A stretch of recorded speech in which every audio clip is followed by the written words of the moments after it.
ఇక్కడ చూడండి, మీరు ఇప్పుడే లెవెల్స్ డ్రా చేసుకున్నారు. అప్ సైడ్ ఒక రెసిస్టెన్స్, డౌన్ సైడ్ ఒక సపోర్ట్.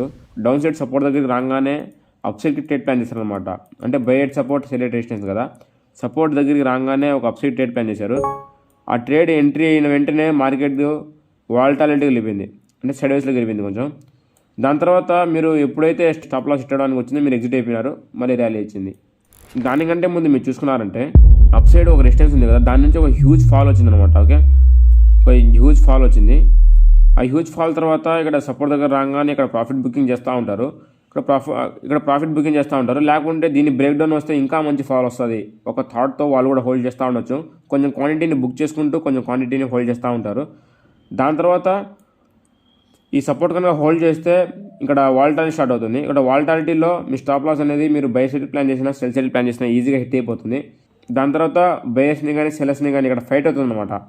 ఇక్కడ ఎవరైతే ఈ బయర్ సెల్లర్స్ ఫైట్లో ఎవరైతే విన్ అవుతారో ఆ సైడ్కి మార్కెట్ అనేది అప్ సైడ్ కానీ డౌన్ సైడ్ కానీ వెళ్తుంది.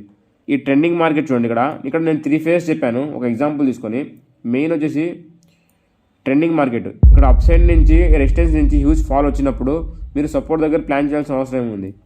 ఫాలింగ్ నైఫ్ని క్యాచ్ చేయలేం కదా. అందుకు మీరు ఇక్కడ ఇంత హ్యూజ్ ఫాల్ అవుతుంది, మీరు అప్ సైడ్ ప్లాన్ చేయాలనుకుంటారు. కాసేపు వెయిట్ చేశారంటే ఇక్కడ బయర్స్ కానీ సెల్లర్స్ కానీ వాళ్ళు ఫైట్ చేసుకుంటే అంటే మార్కెట్ స్టేబుల్ అవుతుంది. ఆ స్టేబుల్ అయిన తర్వాత మీరు ఒక అప్ సైడ్ ట్రేడ్ ప్లాన్ చేయొచ్చు. సెటప్ ఫామ్ అయితేనే ట్రేడ్ ప్లాన్ చేయండి, no setup no trade. Okay, welcome to infinite traders. ఈ వీడియోలో మనం 3 ఫేజెస్ గురించి మాట్లాడుకుందాం. మనం ట్రేడింగ్ చేసేటప్పుడు trending market, volatility market, సైడ్వేస్ market, ఈ త్రీ ఫేజ్ కూడా వస్తూ ఉంటాయి. దీనికి అర్థమైంది చూడండి. ఫస్ట్ ఆఫ్ ఆల్ మీరు ఎప్పుడైనా కూడా మీరు ట్రేడ్ ప్లాన్ చేసిన వెంటనే ఇలా వెళ్ళిపోవాలి అని ఒక చిన్న థాట్ ఉంటుంది అనమాట. నేను ఎప్పుడైతే బై చేశానో షప్పని వెళ్ళిపోవాలి, ఎప్పుడైతే సెల్ చేశానో అక్కడ నుంచి మార్కెట్ డౌన్ సైడ్ రావాలి. ఓకే, ఇలానే ఉంటారు. ఇలా ట్రేడ్ చేయాలంటే మీకు ఈ 3 ఫేజెస్ గురించి తెలుసుకోవడం చాలా ఇంపార్టెంట్. ఈ 3 ఫేజెస్ కనుక తెలియకుండా ఉంటే మీరు మంచి ట్రేడ్స్ని క్యాప్చర్ చేయలేరు. మంచి ట్రేడ్స్ అంటే హ్యూజ్ మూవ్ వస్తాయి కదా, అంటే బయర్స్ పుష్ చేస్తానంటారు అప్ సైడ్కి, అట్లాంటి ట్రేడ్స్ అయితే క్యాప్చర్ చేయలేరు అనమాట. ఈ 3 ఫేజెస్ గురించి తెలియకుంటే అట్లాంటి ట్రేడ్స్ క్యాప్చర్ చేయలేరు. ఈ వీడియోలో ఈ 3 ఫేజ్ గురించి మాట్లాడుకుందాం. ఈ 3 ఫేజెస్లో వచ్చేసి ఫస్ట్ వన్ వచ్చేసి ట్రెండింగ్ మార్కెట్, ట్రెండింగ్ ఫేజ్. ఇది అంటే ఏదో ఒక సైడ్ బయింగ్ కానీ సెల్లింగ్ కానీ హ్యూజ్ మూవ్ వస్తుంది, అప్ సైడ్ కానీ డౌన్ సైడ్ కానీ హ్యూజ్ మూవ్. దాని తర్వాత వాలటాలిటీ. ఈ వాలటాలిటీ ఎప్పుడు వస్తుందంటే ఆ ట్రెండింగ్ మార్కెట్ అయిపోయిన తర్వాత ప్రాఫిట్ బుకింగ్ అవుతుంది కదా, ఏదో ఒక లెవెల్ దగ్గర కన్ఫర్మ్గా ప్రాఫిట్ బుకింగ్ అవ్వాల్సిందే, మళ్ళీ రీఎంట్రీ తీసుకోవాల్సిందే. ఎక్కడైతే ప్రాఫిట్ బుకింగ్ అవుతుందో ఆడ వాలటాలిటీ స్టార్ట్ అవుతుంది. ఎందుకంటే ఆ వాలటాలిటీలో బయర్స్ సెల్లర్స్ ఫైట్ చేస్తారనమాట. ఎందుకంటే అక్కడ అప్ సైడ్ ఎవరైతే సెల్ చేశారో వాళ్ళందరూ ఇక్కడ ప్రాఫిట్ బుకింగ్ చేస్తున్నప్పుడు ఇక్కడ బయర్స్ సెల్లర్స్ ఫైట్ అవుతూ ఉంటుంది. అందుకు విక్స్ ఫామ్ అవుతూ ఉంటాయి. వాలటాలిటీ అంటే డోజీ క్యాండిల్స్ ఫామ్ అవుతూ ఉంటాయి. అంటే డోజీ క్యాండిల్స్ ఫామ్ అవుతా అక్కడ సస్టైన్ చేస్తుంది, అంటే అక్కడ ప్రాఫిట్ బుకింగ్ అవుతున్నట్టు. థర్డ్ది వచ్చేసి సైడ్వేస్ మార్కెట్. సైడ్వేస్లో వచ్చేసి స్మాల్ లెవెల్స్లో చూడండి, ఇక్కడ చిన్న లెవెల్స్లో సపోర్ట్ రెసిస్టెన్స్ కానొస్తూ ఉంటాయి, కొంచెం సైడ్వేస్లోకి వెళ్ళిపోతుంది. ఇక్కడ అక్యూములేషన్ అనమాట. ఇదే సైడ్వేస్ని మీరు అక్యూములేషన్ కూడా అనుకోవచ్చు. ఓకే, ఇలా బయర్స్ కానీ అంటే బిగ్ ప్లేయర్స్ కనుక స్టార్ట్ చేశారనుకోండి బై చేయడం సెల్ చేయడం, అంటే వాళ్ళు అంతా క్వాంటిటీ ఎక్కువేసారి వేయలేరు. చిన్న క్వాంటిటీ ఇట్లా వేస్తూ మార్కెట్ని సైడ్వేస్లో పెట్టి తెలియకుండా అక్యుములేషన్ చేసిన తర్వాత ఒక మంచి మళ్ళీ ట్రెండింగ్ మార్కెట్ స్టార్ట్ అవుతుంది. ఇలా మీకు 3 ఫేజెస్ గురించి తెలుసుంటే మీరు ఈ ట్రేడ్ అయితే ప్లాన్ చేసుకోవచ్చు. ఇక్కడ ట్రెండింగ్ మార్కెట్ తర్వాత వాలటాలిటీ వస్తుంది చెప్పాను. వాలటాలిటీ తర్వాత సైడ్వేస్. ఈ సైడ్వేస్ ఎప్పుడైతే వస్తుందో మళ్ళీ అప్ సైడ్ కానీ డౌన్ సైడ్ కానీ ఒక ట్రెండింగ్ మార్కెట్ వస్తుంది. ఎప్పుడైనా ట్రేడ్ ఎప్పుడు ప్లాన్ చేయాలి? సైడ్వేస్ కంప్లీట్ అయిపోగానే ఒక ట్రెండింగ్ మార్కెట్ కోసం ప్లాన్ చేయాలి. లేకుంటే సైడ్వేస్లో వచ్చేసి చిన్న స్టాప్ లాస్ పెట్టి చిన్న టార్గెట్ పెట్టి బయటలో సెల్ రెసిస్టెన్స్. అలా కాకుండా మీరు ట్రెండింగ్ మార్కెట్ అయిపోయిన వెంటనే ఇంకా హై అంటే చూడండి, ఇక్కడ ఎప్పుడన్నా కూడా మార్కెట్ స్ట్రక్చర్ వచ్చేసి హైయర్ హై హైయర్ లో, హైయర్ హై హైయర్ లో, హైయర్ హై హైయర్ లో ఇలా ఫామ్ అవుతుంది. ఇలా ఎప్పుడైతే ఫామ్ అవుతుందో ఇక్కడ ప్రాఫిట్ బుకింగ్ అవుతుందని చెప్పాను కదా, ఇక్కడే మీకు వాలటాలిటీ సైడ్వేస్ అన్ని మార్కెట్స్ అయిపోయిన తర్వాత మళ్ళీ ట్రెండింగ్ మార్కెట్, మళ్ళీ వాలటాలిటీ సైడ్వేస్, మళ్ళీ ట్రెండింగ్ మార్కెట్. మీరు ఎప్పుడన్నా కూడా మార్కెట్ ఎప్పుడు కూడా ఇలా పోదు. సీరియస్ చెప్తున్నాను కదా, మీరు హైయర్ హైలో ఎప్పుడు కూడా బై చేయొద్దు. హైయర్ హైలో ఎప్పుడు బై చేయొద్దు. కన్ఫామ్గా మార్కెట్ కరెక్షన్ ఇస్తుంది, ఆ కరెక్షన్ కోసం వెయిట్ చేయండి. లేకపోతే ట్రేడే ప్లాన్ చేయొద్దు. No setup no trade. ఇందాక కూడా చెప్పాను. హైయర్ హైలో ప్లాన్ చేశారంటే ఆ కరెక్షన్లో మీ స్టాప్ లాస్ హిట్ అయిపోయే ఛాన్స్ చాలా ఎక్కువ ఉన్నాయి. అందుకు హైయర్ లోలో ప్లాన్ చేసాను ట్రై చేయండి. హైయర్ లోకి వచ్చేసి డిస్కౌంట్ ప్రైస్ అనమాట అనుకోవచ్చు. డిస్కౌంట్ ప్రైస్ హైయర్ లో కాడికి వచ్చిన తర్వాత బయర్స్ యాక్టివేట్ అయ్యారంటే కన్ఫామ్గా ఈ హైని బ్రేక్ చేసి మళ్ళీ హైయర్ లో చేస్తుంది. ఓకే, ఇలా మీరు ఈ హైయర్ లోని ఎలా ప్రిడిక్ట్ చేయాలి అని కన్ఫామ్గా డౌట్ ఉంటుంది. ఆ హైయర్ లోని ఎలా ప్రిడిక్ట్ చేయాలంటే ఫిబొనాచి వాడాలన్నమాట. ఫిబొనాచి టూల్ ఇది. దీని మీద వీడియో కావాలని చెప్పండి. అంటే హైయర్ లోలో అంటే ట్రెండ్తో పోయేటప్పుడు హైయర్లో కానీ లోవర్ హైలో కానీ ఎలా ప్లాన్ చేయాలి, ఆ లెవెల్స్ ఏంటి, ఏది main level, a strong level, ఎక్కడ బేర్స్ ఉంటారు, ఎక్కడ సెల్లర్స్ ఉంటారు. ఫిబొనాచి టూల్ మీద వీడియో కావాలంటే కమెంట్స్లో చెప్పండి. ఓకే, నెక్స్ట్ వచ్చేసి ఈ 3 ఫేజ్ వచ్చేసి ఇప్పుడు నేను లైవ్ మార్కెట్లో ఇంప్లిమెంట్ చేసి చూపిస్తాను. ఫస్ట్ వచ్చేసి ట్రెండింగ్ మార్కెట్, వాలటాలిటీ, సైడ్ వేస్, మళ్ళీ ట్రెండింగ్. ఓకే, ఈ 3 ఫేజ్ గురించి మార్కెట్లో ఇంప్లిమెంట్ చేసి చూపిస్తాను. 3 మార్కెట్స్లో, ఫారెక్స్లో కానీ, క్రిప్టోలో కానీ, ఇండియన్ స్టాక్ మార్కెట్లో కానీ దేంట్లో అయినా కూడా ఇంప్లిమెంట్ చేసి చూపిస్తాను. వెయిట్ చేయండి. ఫస్ట్ వచ్చేసి బిట్కాయిన్ చూపిస్తాను, అన్నీ చూపిస్తాను, నిఫ్టీ 50 అన్నీ కూడా చూపిస్తాను. వెయిట్ చేయండి. ఇక్కడ లెవెల్స్ అన్నీ కూడా తీసేసాను. ఇప్పుడే 30 మినిట్ టైం ఫ్రేమ్ పెట్టాను. ఇక్కడ నుంచి బ్యాక్ టెస్ట్ చేద్దాం. చూడండి, ఇక్కడ ఫస్ట్ ఇక్కడ కొంచెం ట్రెండింగ్ మార్కెట్ అయింది. 92 నుంచి 95 వరకు వాలటైల్ అయిపోయింది. సైడ్ వేస్లోకి వెళ్ళిపోయింది. చూడండి, సైడ్ వేస్లోకి వెళ్ళిపోయింది.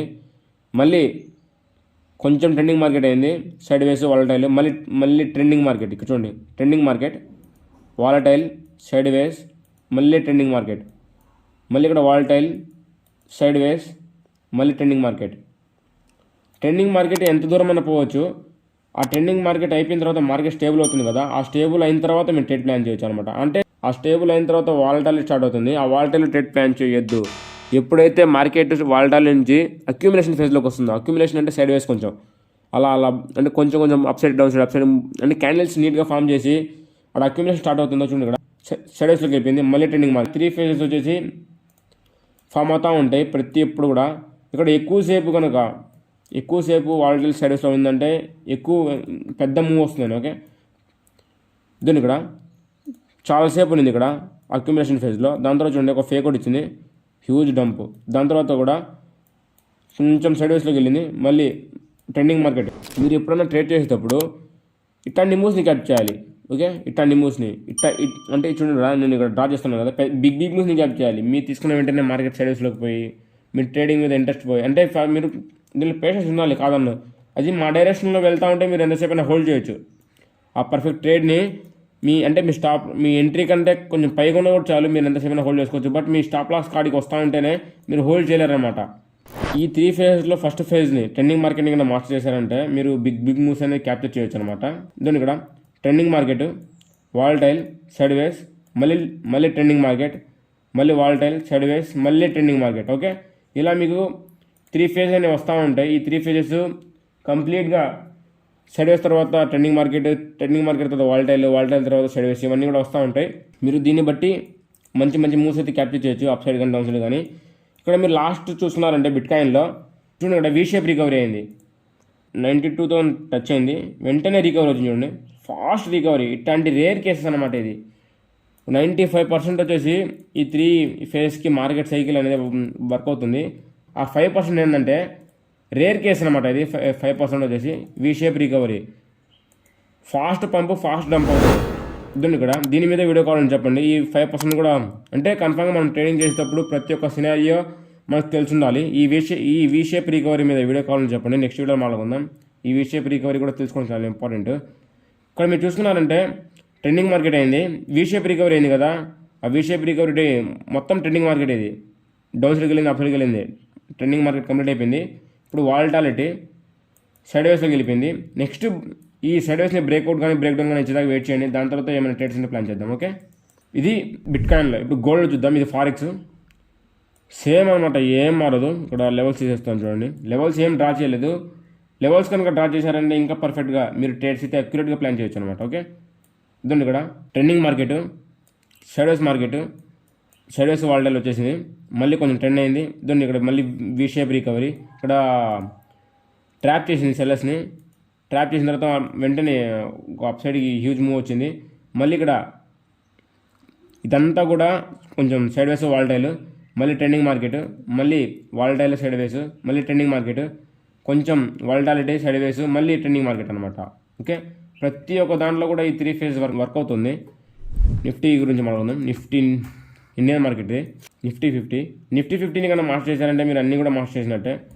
ఓకే, ఇక్కడ అన్ని గ్యాప్ డౌన్స్ తప్పితే ఏం కాన్ రావట్లేదు. ఇక్కడ గ్యాప్ డౌన్. మీకు ఎప్పుడన్నా కూడా ట్రెండింగ్ మార్కెట్ని క్యాప్చర్ చేయాలి అంటే మెయిన్ వచ్చేసి ఇక్కడ ఆ ట్రెండ్ అయ్యే మార్కెట్ అంతా కూడా ఈ గ్యాప్ అప్ గ్యాప్ డౌన్లో వెళ్ళిపోతుంది అనమాట. బిగ్ ప్లేయర్స్ క్యాప్చర్ చేసేస్తారు ఈజీగా, ఎందుకంటే వాళ్ళు కూడా హ్యూజ్ అమౌంట్తో క్వాంటిటీ బై చేస్తుంటారు కాబట్టి వాళ్ళు ఈజీగా మూవ్ని క్యాప్చర్ చేసేస్తారు. రీటైలర్స్ వచ్చేసి మాలాంటి వాళ్ళు ఎవరైతే క్యాప్చర్ చేయాలనుకుంటారో దీన్ని క్యాప్చర్ చేయలేరు అనమాట, ఎందుకంటే మనకు కూడా అంత క్వాంటిటీ లేదు. అందుకు మీరు గ్యాప్ అప్ గ్యాప్ డౌన్ స్ట్రాటజీని మాస్టర్ చేయాలి. ఓకే, మీకు ఎవరికైనా gap up gap down strategy కావాలంటే కమిషన్లు చెప్పండి. ఇండియన్ మార్కెట్లో నిఫ్టీ 50 కానీ మీరు ప్రతి ఒక్క స్టాక్ ఇండెక్స్ని కూడా ఒక స్ట్రాటజీ ఉంది. అక్యురేట్ చాలా ఉందన్నమాట, అక్యురేట్ మోర్ దెన్ 80% అక్యురేసీ. కానీ ఈ సెటప్ రేర్గా ఫామ్ అవుతుంది. ఆ ఫామ్ అయిన ప్రతిసారి కూడా ఆల్మోస్ట్ వర్క్ అవుతుంది, ఎందుకంటే నేను బ్యాక్ టెస్ట్ ఫార్వర్డ్ టెస్ట్ చాలాసార్లు చేశాను లైవ్ మార్కెట్లో కూడా. ఓకే, ఈ gap up gap down strategy కావాలని చెప్పండి. 3 ఫేజెస్ చూపిస్తాను చూడండి. ఇదండి ఇక్కడ ఇది మ్యానిపులేషన్ అనుకోవచ్చు. హ్యూజ్ ఫాల్ అవ్వడం, మళ్ళీ హ్యూజ్ పంప్ అవ్వడం. ఓకే, ఏం కాదు, అయినా కూడా ఈ 3 ఫేజ్ కన్ఫామ్గా వర్క్ అవుతుంది. ఎంత మ్యానిపులేషన్ కూడా కన్ఫామ్గా అక్యుములేషన్ రావాలి. ఇక్కడ బయర్స్ సెల్లర్స్ అందరూ ఫైట్ చేయాలి కదా, ఆ అక్యుములేషన్ ఫైట్ చేస్తారు కాబట్టి మీరు ట్రేడ్ అయితే ప్లాన్ చేసుకోవచ్చు ఈ 3 ఫేజ్ని అండర్స్టాండ్ చేసుకుంటే. దీని ఇక్కడ ట్రెండింగ్ మార్కెట్, వాలటాలిటీ సెలబ్రేట్, మళ్ళీ ఒక హ్యూజ్ డౌన్ సైడింగ్ మూవ్, మళ్ళీ ఇక్కడ చూడండి ట్రెండింగ్ మార్కెట్, మళ్ళీ ఇక్కడ ఇన్విటేషన్ అనుకోవచ్చు. ఇక్కడ సైడ్ వేస్లో గెలిపింది, మళ్ళీ ట్రెండింగ్ మార్కెట్, వాలటైల్ సైడ్ వేస్ ట్రెండింగ్, మళ్ళీ ఇక్కడ వాలటైల్ సైడ్ వేస్ ట్రెండింగ్. ఓకే, ప్రతి ఒక్క దాంట్లో కూడా మీకు వీ షేప్ రికవరీ వచ్చేసి రేర్ కేసు. చూడండి ఇక్కడ నేను ఎన్నిసార్లు చూపించాను. ఫారెస్ట్లో వచ్చేసి నేను ఎన్ని సెటప్స్ చూపించినా కూడా ఒక్కసారి మాత్రమే వీ షేప్ రికవరీ అయింది. ఇక్కడ ఇండియన్ మార్కెట్లో చూడండి, దీన్ని ఇక్కడ ఫస్ట్ టైం డంప్ అయింది, వెంటనే పంప్ అయింది. సెకండ్ టైం చూడండి. నేను వీ షేప్ రికవరీస్ ఎందుకు టాక్ చేస్తున్నాను అంటే, వీ షేప్ రికవరీ వచ్చేసి మోస్ట్లీ ఇది కొంచెం మ్యానిపులేషన్ టైప్ అనమాట, ఏం కాదు. దీని గురించి కూడా తెలుసుకుందాం. ఇక్కడ డిమాండ్ ఉంది, డిమాండ్ జోన్ నుంచి టచ్ అవ్వగానే అప్సైడ్ మూవ్ వచ్చింది. ఎవరికన్నా సప్లై డిమాండ్ మీద వీడియో కావాలంటే కమెంట్స్లో చెప్పండి, నెక్స్ట్ వీడియోలో మళ్ళీ ఉందాం. ఓకే, ఇక్కడ మీరు చూస్తున్నారంటే ట్రెండింగ్ మార్కెట్ అయింది, వాలటైల్ సైడ్ వేస్. ఓకే, ఇలా మీకు 3 ఫేజెస్ ప్రతి ఒక్క మార్కెట్లో కూడా నీట్గా వర్క్ అవుతుందన్నమాట. మీరు టెన్షన్ పడాల్సిన అవసరం లేదు, ఎందుకంటే నేను చాలా ఫార్వర్డ్ టెస్ట్ బ్యాక్ టెస్ట్ అన్నీ కూడా చేసేస్తున్నాను లైవ్ మార్కెట్లో. ఇప్పుడు కూడా మీకు చాలా బ్యాక్ టెస్ట్ చేసి చూపించాను, మీరు కూడా ఒకసారి బ్యాక్ టెస్ట్ చేయండి. ఒకసారి ట్రెండింగ్ మార్కెట్ అయిపోయిన తర్వాత మోస్ట్లీ 99.9% వాలటాలిటీ వెళ్ళిపోతుంది, ఎందుకంటే అక్కడ ప్రాఫిట్ బుకింగ్ అవ్వాల్సిందే. ఎవరైతే లోలో బై చేస్తుంటారో కన్ఫామ్గా ప్రాఫిట్ బుకింగ్ చేయాలి, చేయకుండా మాత్రం ఉండరు. అట్నే హోల్డ్ చేస్తూ ఉండలేరు కదా, కన్ఫామ్గా కొంత క్వాంటిటీని బుక్ చేసినప్పుడు ఆ కరెక్షన్ వస్తుంది. ఆ కరెక్షన్లో మీరు వాలటైల్ ఫేజ్, సైడ్ వేస్ ఫేజ్ అయింది, దాని తర్వాత ట్రెండింగ్ మార్కెట్ వస్తుంది. మీరు సెటప్ ఫామ్ అయిందా లేదా అట్లా ఫామ్ చేసుకొని నీట్గా ట్రేడ్ అయితే ప్లాన్ చేసుకోవచ్చు అనమాట. ఓకే, ఇది ఇంట్రాడేకి మాత్రమే. మెయిన్ గుర్తుపెట్టుకోండి, ఇంట్రాడే ట్రేడింగ్ చేసేటప్పుడు ఈ 3 ఫేజ్ మాత్రమే. ఓకే, ఇంట్రాడే చేసేటప్పుడు ఈ 3 ఫేజ్ని యూస్ చేసుకుంటూ మీరు పర్ఫెక్ట్ ట్రేడ్స్ అయితే క్యాప్చర్ చేయొచ్చు. బిగ్ మూవ్స్ అనమాట, బిగ్ మూవ్స్ దాన్ని ఇట్లాంటి బిగ్ మూవ్స్ ఇవి క్యాప్చర్ చేయొచ్చు. అలానే ఇంకా ఎవరన్నా మా టెలిగ్రామ్ ఛానల్లో జాయిన్ అవ్వండి. ఈ టెలిగ్రామ్ ఛానల్లో వచ్చేసి ఫారెక్స్ మార్కెట్, క్రిప్టో మార్కెట్, అలానే ఇండియన్ స్టాక్ మార్కెట్వి న్యూస్ అనాలిసిస్ ఏమన్నా ఉన్నా అంటే స్వింగ్ స్టాక్స్ కానీ ఏమన్నా ఉన్నా అన్నీ కూడా పోస్ట్ చేస్తూ ఉంటాం. అలానే ఒక కమ్యూనిటీ స్టార్ట్ చేస్తున్నాం, ఇన్ఫైనైట్ ట్రేడర్స్ కమ్యూనిటీ. ఈ కమ్యూనిటీలో వచ్చేసి ఎవరైతే బిగినర్స్ ఉంటారో అంటే కొత్త వాళ్ళు ఇప్పుడే స్టార్ట్ చేస్తుంటారు కదా, వీళ్ళకి మాత్రమే ఒక కమ్యూనిటీ స్టార్ట్ చేస్తున్నాం. దేనికంటే ఎవరైతే బిగినర్స్ ఉంటారో వాళ్ళకి కన్ఫామ్గా గైడెన్స్ కావాలి, ఆ గైడెన్స్ని ఫ్రీగా అందించాలనుకుంటున్నాం.